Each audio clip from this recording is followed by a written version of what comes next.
Function కైనా order చేయండి 8919763872 www.sanatanjal.in.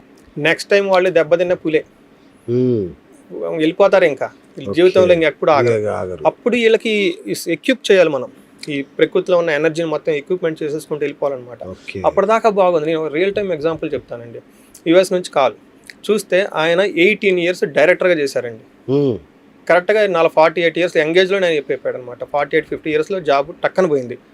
అప్పటిదాకా నేను చాలామందికి జాబులు ఇప్పించాను. ఇండియా నుంచి వచ్చిన వాళ్ళకి అసలు కంపెనీ నేమ్ పెట్టాను, జీరో నుంచి తీసుకొచ్చాను, ఏమి తెలవని కాంట్రాక్ట్లు నేను తీసుకొచ్చాను. ఇంత పెద్ద సామ్రాజ్యాన్ని క్రియేట్ చేసిన ఓవర్ నైట్ నేను రోడ్డు మీదకి వచ్చాను. జాబ్ లేదు, ఎవరు పలకరచ్చట్లేదు.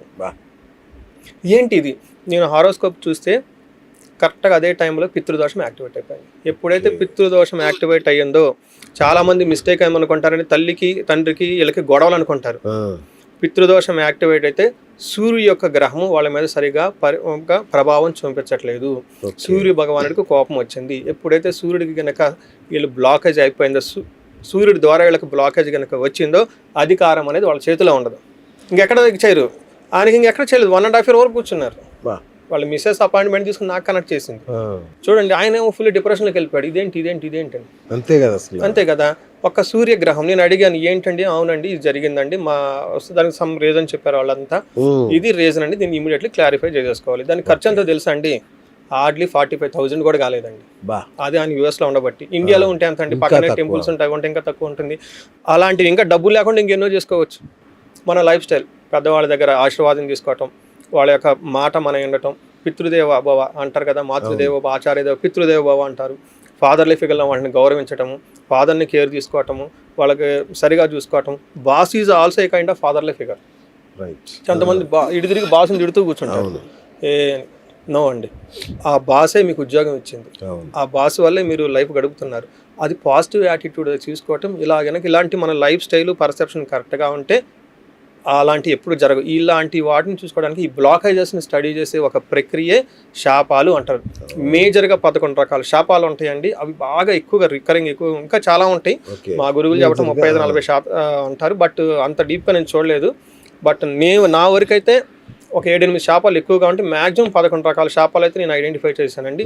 కొన్ని సింపుల్ మన పర్సెప్షన్ చేంజ్ అవ్వటము, మన వే ఆఫ్ స్టైల్ చేంజ్ చేసేసుకుంటే అయిపోతాయండి. మనకు ఖర్చు కూడా పెట్టడం అవసరం లేదు. కొన్నిటికి మనకు ఖర్చులు ఉంటాయి. కొన్ని ఏంటంటే పితృశాపం ఉంటుంది, కాలసర్ప దోషం ఉంటుంది, వివాహ దోషం ఉంటుంది, 3-4 ఉంటాయి. కాబట్టి అవి హైలీ టైట్ అయిపోయి ఉంటే బ్లాకేజ్ ఎక్కువగా ఉంటుంది. అవి మనం చేసుకోలేం. కాబట్టి వేద పండితుల్ని, తర్వాత మంత్రం తెలిసిన వాళ్ళని, ఆగమ శాస్త్రం, తర్వాత వేద శాస్త్రము, తాంత్రిక శాస్త్రము, స్తోత్రాలు, లేదంటే మనకి యోగా, మెడిటేషన్, రకరకాల ప్రక్రియలు, దేవస్థానాలు, పెద్దవాళ్ళని కలవటం, ఇవన్నీ చేసుకుంటూ ఉంటే ఆ యొక్క దోషాలు తరిగిపోయి వీళ్ళు నెక్స్ట్ చాలా పవర్ఫుల్గా ముందుకెళ్ళే అవకాశం ఉంటుందండి. సూపర్. సో మరి ఈ గురుగ్రహ సంచార వేళ, మార్పు వేళ వాళ్ళకి ఏమన్నా మంచి జరగబోతుందా? ఇలాంటి ఈ మిడ్ లైఫ్ క్రైసిస్ ఎదుర్కొనే వాళ్ళకి ఖచ్చితంగా కొన్ని రాసుల వాళ్ళకి చాలా పాజిటివ్గా ఉంటుందండి. ఒకటేంటంటే, ఎప్పుడైతే గురువు పాజిటివ్గా ఉన్నారో ఆ జ్ఞానం వీళ్ళకి తెలుస్తుంది. ఓ, నా జాతకంలో ఈ లోపం ఉండటం వల్ల నేను ఎదగలేకపోయాను అని ఒక తెలియాలి కదండి. ఆ జ్ఞానం వీళ్ళకి వస్తుంది. Action is different task again. So ఎప్పుడైతే మనకి ఆ జ్ఞానం తెలుస్తుందో, ఏమంటే awareness is the key to success అంటారు. Awareness is the key to success. ఆ అవేర్నెస్ ఎట్లా వస్తుంది? ఆ అవేర్నెస్ ఎలా వస్తుంది? గురువు ద్వారా వస్తుంది. ఆ యొక్క గురు గ్రేస్ ఉంటే అవేర్నెస్ వస్తుంది. ఒకసారి తెలిసిపోయింది అనుకోండి, పాస్వర్డ్ తెలిస్తే ఎన్నిసార్లు డబ్బులు తీసేసుకో. పాస్వర్డ్ తెలియకపోతే ఇంకేముందండి, ఎన్నిసార్లు పెట్టినా వేస్ట్ కదా. వర్క్ జరుగుతుంటుంది, కార్డు పెడుతూ తీస్తుంటాడు, రాలేదు అనుకుంటా కూర్చుంటాడు. అయినా పాస్వర్డ్ రాంగ్ అని ఒక ఇన్ఫర్మేషన్ వచ్చింది అనుకోండి, ఇంకా మన వాళ్ళు ఆపలేరు. అండ్ ఇంకో కేటగిరీ ఉంటారు, నా లైఫ్ అయిపోయింది, నేను ఏది మట్టి ముట్టుకుంటే మసి అయిపోతుంది, ఇట్లా బాధపడే వాళ్ళు కుంగిపోతూ ఉంటారు. చాలామంది డిప్రెషన్లోకి వెళ్ళిపోతారు. వాళ్ళకేం చెప్తారు? అది ఇక్కడ ఏమవుతుందంటే, ఇండివిజువల్ జాతకం చూడటం మనకి ఇంపార్టెంట్. రైట్. ఇండివిజువల్ ఇది మనం ఈ గురువు మార్పు జరిగేది గోచారం అంటారు. అంటే ట్రాన్జిట్ చార్ట్, అంటే కరెంట్ ప్లానెట్స్ యొక్క మూవ్మెంట్స్ మన లైఫ్ మీద ఉన్న ఇంపాక్ట్ని స్టడీ చేసేది ఈ గోచారం, ఈ రాశి ఫలాలు, ఈ డిస్కషన్ అంతా. ఇంకొక విధానం ఉంటుంది, అది ఏమంటే జన్మ జాతకం అంటారు. అంటే ఆ యొక్క మనిషి, చాలా మంది నా దగ్గర కన్ఫ్యూజ్ అయిపోతుంటారు. వాళ్ళు ఏమంటారు, ఏలినాటి శని అంటారు, శని మహాదశ అంటారు. రెండు కన్ఫ్యూజ్ అయిపోతారు, 2 ఒకటి అనుకుంటారు. అచ్చా కాదు కాదు చాలా మంది తెలియదు. నిన్న కూడా మొన్న కూడా కాల్ చేశారు, ఏమండి శని అయిపోతుందని, మాది కుంభరాశి అండి, శని అయిపోతుంది అన్నారు కదా, నేను శని 40 వరకు ఉందంటారు, ఇదేంటండి అన్నారు. కన్ఫ్యూషన్ అని కూడా అడుగుతూ ఉంటారు. అప్పుడే మేము యూట్యూబ్ కొన్నిసార్లు మా యొక్క విద్వత్ వాళ్ళు క్వశ్చన్ చేస్తారు, అందరూ నెక్స్ట్ ఇయర్ అయిపోతుంటే మీరు ఇంకా 15 years 17 years ఉందంటారు, ఏంటండి అట్లాంటి కరెక్టా మీరని. నేను కాదమ్మా, ఏలినాటి శని వేరు, శని మహాదశ వేరు. శని మహాదశ వాళ్ళ జన్మ జాతకం నుంచి తీసుకుంటారు. ఈ యొక్క ఏలినాటి శని ఈ కరెంట్ ప్లానెట్స్ ఏవైతే ఉందో వాటి నుంచి తీసుకుంటారు. వాటి గోచారాన్ని బట్టి, వాటి గోచారం అంటారు. గోచారం అంటే ప్రెజెంట్ ట్రాన్జిట్ అని, చరం అంటే మూమెంట్, గో అంటే ప్రెజెంట్ ఉన్న ప్లానెట్స్ని బట్టి తీసుకుంటారు. ఏది ఇంపార్టెంట్ అనేది చాలా కన్ఫ్యూజన్ ఉంటుంది. జన్మ జాతకంలో ఉన్న అది ఇంపార్టెంటా, ప్రెజెంట్ది ఇంపార్టెంటే. ఇదేమో ఒక 30% రిజల్ట్ పెట్టారండి, అదొక 70% పెట్టారు. అంటే ఏంటి, జన్మ జాతకంలో ఉన్న దానికి 70% ఒక ఇన్ఫ్లుయెన్స్ ఉంటుంది. జన్మ జాతకంలో యోగం లేకపోతే గోచారంలో 10 సార్లు అనుకూలంగా గ్రహాలున్న పని కాదు. సపోజ్ వివాహం చేసుకోండి, వివాహ యోగం అనేది జన్మ జాతకంలో లేదు, కానీ ఈ గురువులు శనులు అన్నీ వీళ్ళకి చాలా పాజిటివ్గా వస్తున్నాయి. First year positive, second year positive, తర్వాత అన్ని పాజిటివ్గా వచ్చినాయి, కానీ వాళ్ళకి పెళ్ళి ఎప్పుడూ జరగదు. ఎందుకంటే వాళ్ళ యొక్క పర్సనల్ జాతకంలో వివాహ యోగం లేదు. అదొకటి ఉందా మళ్ళీ? అంతే. అయితే పర్సనల్ జాతకంలో వివాహ యోగం ఉంది అనుకుందాం, యోగం ఉంది. ఈ ప్రెజెంట్ గోచారంలో తిరిగే గ్రహాలు కనుక అనుకూలంగా వచ్చినప్పుడు అప్రాపరేటివ్ని పెళ్ళైపోతుంది. గోచారం బాగాలేకపోతే అవ్వదు, యోగం ఉన్నా అవ్వదు. రెండు ఉండాలి. ఒకటేమో యోగం ఉండాలి, గ్రహాల అనుకూలత ఉండాలి, రెండు ఉండాలి. జన్మ జాతకంలో ఉండే యోగాన్ని బ్యాంకులో అమౌంట్ లో డిపాజిట్ చేసినట్లు. తర్వాత మనకు అవసరమైనప్పుడు ఏటీఎం కార్డు పెట్టి తీసుకుంటాం కదండి, ట్రాన్సాక్షన్ వైజ్. ఇది కరెంట్ యొక్క ప్లానెట్స్ మూవ్మెంట్ ఉంటుంది. మీకు ఏటీఎం లోనే అసలు ఆ మెషిన్ లోనే డబ్బులు లేవు, ఇంకేం చేస్తా, ఆ యోగమే లేదు.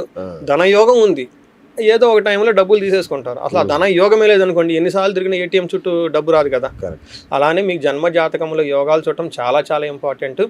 అన్ఫార్చునేట్ థింగ్, అది వెరీ టిపికల్ సబ్జెక్ట్. అది ఆ జన్మ జాతకంలో ఉన్న అవి యోగాలు పట్టుకోవటం అనేది అంత ఈజీ కాదు, చాలా టైం పడుతుందండి. హారోస్కోప్ అనాలిసిస్, డీప్గా అనాలిసిస్ చేయాలి. చేసుకొని అట్లీస్ట్ ఒక 10 ముఖ్యమైన యోగాలు వాళ్ళు తెలుసుకోవాలండి. నేనేం చెప్తానంటేనండి, మన పెద్దవాళ్ళు పుట్టినంటేనే ఫస్ట్ చేసే పని ఏంటి తెలిసిన, పరిగెత్తుకుంటా పోయేసి బ్రాహ్మణోత్తములు కలిసి జాతక చక్రం తీసుకొచ్చేస్తారు. అవును, ఎందుకండి? చాలా ఇంపార్టెంట్ కదా అది. అంత ఇంపార్టెంట్ అయితే మన తాతలు ముత్తాతలు పరుగును పోయేసి అయ్యగారు ఇదిగా అబ్బాయి ఈ టైం పుట్టాడు, జాతక చక్రం తీసుకుంటారు. ఎందుకు? అంత ఇంపార్టెంట్ ఇన్ఫర్మేషన్ అందులో ఉంది. అది తెలుసుకోకపోవటం అనే ఆ సిస్టమ్ మన దగ్గర లేదు అన్ఫార్చునేట్లీ. అది తెలుసుకోవాలండి. ఎవరైతే వాళ్ళ జన్మ జాతకంలో ఏమేమి యోగాలు ఉన్నాయి పాజిటివ్గా, ఏమేమి యోగాలు నెగిటివ్గా ఉన్నాయి, అవి ఎప్పుడెప్పుడు ట్రిగర్ అవుతాయి అని తెలుసుకున్నారనుకోండి, వాళ్ళ లైఫ్ చాలా మెచ్యూర్డ్గా ఉంటుందండి. వాళ్ళు దేనికి బాధపడరు, దేనికి టెన్షన్ పడరు, చాలా క్యాలిక్యులేటెడ్గా ఉంటారు. అప్రాపరేట్ టైంలో సింపుల్ చిటికలో మొత్తం చేసుకుని వెళ్ళిపోతుంటారు, నైస్గా రిలాక్స్ అవుతూ ఉంటారు. మళ్ళీ అడావుడు ఉండదు, దూకుడు ఉండదు, ఏముండదు. వాళ్ళకి తెలుసు ఏ టయానికి ఎక్కడ వస్తుందో, ఎక్కడ దిగాలో. ట్రైన్లో వాళ్ళు మ్యాప్ పట్టుకొని కూర్చుంటారు, టెన్షన్ పడరు. అప్రాపరేట్ టయానికి 10 minutes ముందు ట్రైన్ దిగేసి వెళ్ళిపోతారు, కూల్గా ఉంటారు. వీళ్ళు కూడా అలానే ఉండి నేను చాలా మందిని చూశానండి. కొంతమంది పెద్ద పెద్ద బిజినెస్ మ్యాన్లను చూశాను, పెద్ద పెద్ద పొలిటీషియన్లు చూశాను నేను.